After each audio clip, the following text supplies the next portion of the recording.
Hello, welcome back to Guardian Football, where we'll be looking at La Liga twice weekly throughout the season, and we're looking forward to this weekend's action when we find out if Real Madrid can bring their Champions League majesty to the domestic competition at last. We look at the Atletico striker, who could be the beneficiary of his teammates' broken nose, and of course La Liga, being La Liga, there are a few financial toings and froings as well. Now, Real Madrid began their Champions League title defence this week with a resounding 5-1 win over Barcelona at the Bernabeu. Perhaps a little bit of a surprise given that they've struggled in domestic competition of late, having lost their last two matches in the Liga. A little bit of a tweak with Luka Modric getting more and more of the ball in a 4-3-3, but it did bring up the possibility that perhaps Carlo Ancelotti's team were a little more suited to the Champions League, just as his Milan team were, than domestic competition itself. Is something we'll really find out at the weekend when we see if they can continue that improvement in a rather difficult away game at Deportivo La Coruña on Saturday afternoon. Now, over at Atletico Madrid, it's a case of one door closing and another opening. Mario Mandzukic opened his Champions League account for Los Colchoneros in the week in the defeat at Olympiacos, but he also broke his nose in a clash with Paitim Kasami. So he's had surgery. He's going to be out for at least a couple of games. So going into Saturday night's game against Celta, there's perhaps a little chance for Alessio Cerci, who of course has been watching from the bench while seeing his old mate from Torino, Ciro Immobile, enjoy himself flaming Arsenal during the week. It'd be a complete style switch for Atletico, of course, because Mandzukic more of the target man type. Cerci, very skillful, small, nimble, but perhaps an interesting little alternative for Atletico as they look to plan for the season ahead. Beñat's return to Athletic Bilbao, where it all started for him just over a year ago.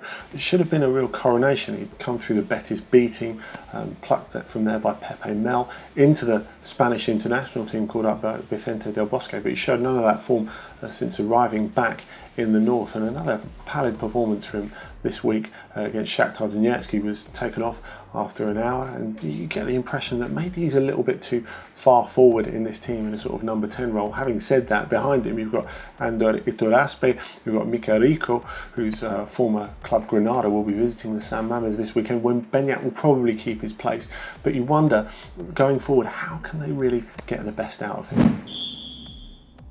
Now, on Tuesday, El Mundo reported that the tax authorities were contradicting a claim by League President Javier Tebas to have reduced the overall debt of Spanish clubs by 165 million euros. In fact, they say he's only reduced it by 99 million euros. Now, it remains to be seen, because Tebas isn't a hugely popular figure, whether there'll be some sort of protest at any of the games this weekend. But there's more trouble ahead for Tebas, because this has been a long-running dispute between him and La Hacienda, with them perhaps taking legal action against his claim that they just simply want to liquidate all clubs with problems. So watch this space. Having scored no goals today and being rock bottom of the table, the last thing that Levante want, well, it probably isn't a visit of Barcelona, the league leaders, to their Ciutat de Valencia stadium, but that's exactly what's going to happen on Sunday night. But they did show a little bit of fight in that draw at Malaga last weekend, and I think recent history is quite pertinent as well, because they made life very, very difficult for the big boys at the Ciutat de Valencia last season. Of course, they drew with Barcelona with a Gerard Piqué goal, needed to take a point away for the Catalans, and even towards the end, 3 games from the end in fact, they beat Atletico Madrid in a game that looked for a little while like it might stop Los Colchoneros winning the title. So a bit of that spirit needed again. So those are my talking points for this week. Tell us about yours. There's a comments box below for you to get involved.